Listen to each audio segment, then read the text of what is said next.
jugé qu'en la circonstance, nous devrions rencontrer la presse pour dire notre mot et pour vous faire un état de la situation du dossier. Donc, je passe la parole. Il faut que je vous dise aussi, nous avons fait quelques structures, nous avons aménagé quelques structures au sein du conseil.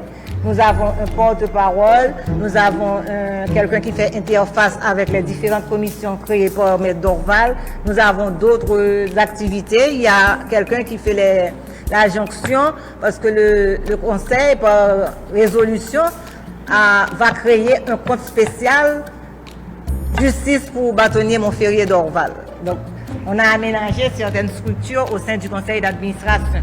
Et je passe la parole à M. Patrick Pierre-Louis qui a un mot qui va vous dire en la circonstance.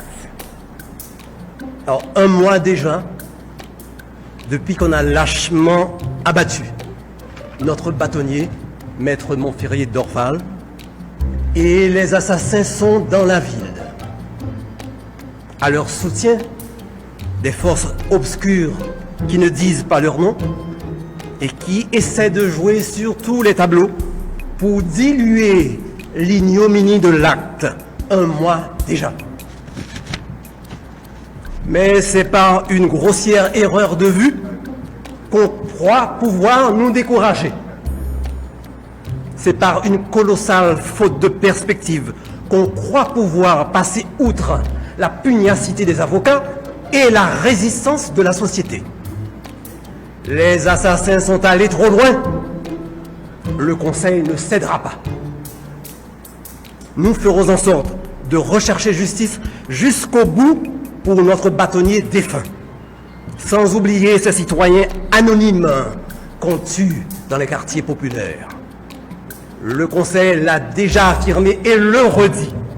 L'assassinat de Maître Montferrier Dorval est moralement imprescriptible. Lors même que les voies de recours auraient été épuisées à l'échelle nationale, nous ferons en sorte que la justice régionale prenne le relais. Il n'y aura jamais de répit pour les assassins que celui de la tourmente perpétuelle derrière les barreaux. Comme vous le savez, Montferrier Dorval, un Haïtien authentique d'origine, est mort le 28 août vers les 10h, 11h du soir. Le même soir, si vous voulez, le commissaire du gouvernement, le juge d'instruction, le médecin légiste ont été appelés par les avocats arrivés en catastrophe sur les lieux. L'appareil judiciaire est de ce fait saisi de cette enquête. Au niveau de la DCPJ, des interrogatoires ont eu lieu.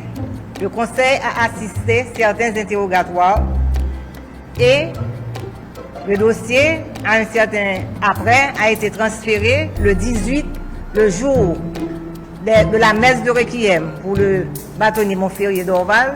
Le dossier a été transféré au décanat du tribunal de première instance de Port-au-Prince. Il revenait au doyen de faire la distribution pour le confier à un juge instructeur. Ce qui a été fait, et c'est le juge Régis Rénor qui est en charge du dossier. Le 25 septembre, c'est cette date que le dossier a été confié au juge Rénor Régis pour les suites de droit. Nous devons rappeler à la presse que le rapport soumis par la DCPJ est un rapport partiel.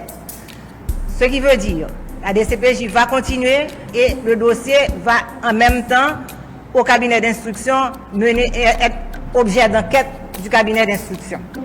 Donc le rapport de la DCPJ, le rapport final de la DCPJ va être acheminé également au niveau du cabinet d'instruction qui fera ce que de droit.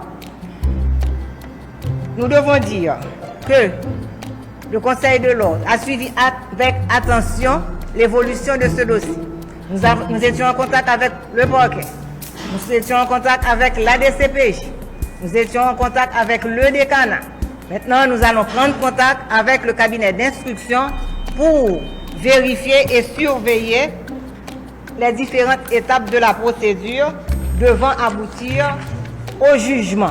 Nous ne disons même pas à l'arrestation, au jugement des criminels, parce qu'il y a le criminel qui a monté de toutes pièces cet assassinat. Il y a les gens qu'on appelle les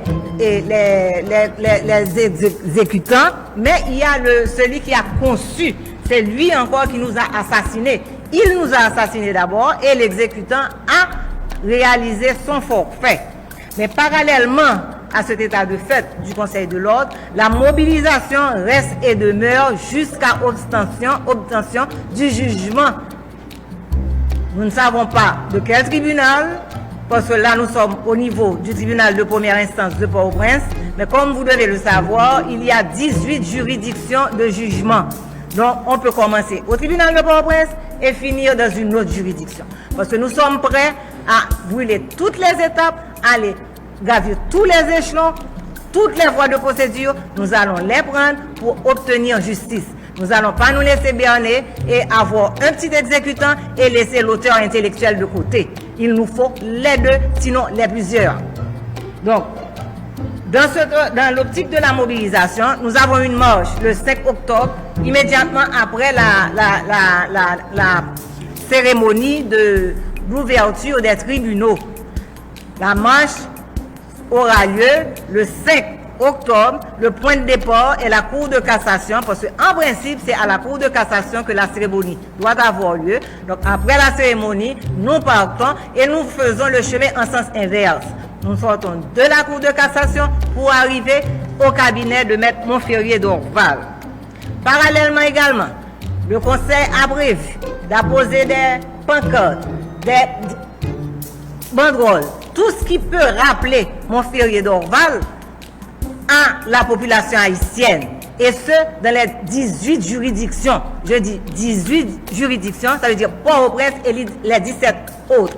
Donc, nous demandons la collaboration des différentes organisations de la société civile dans cette lutte que nous menons pour avoir justice pour le bâtonnier Montferrier d'Orval. Vous informer, notre priorité.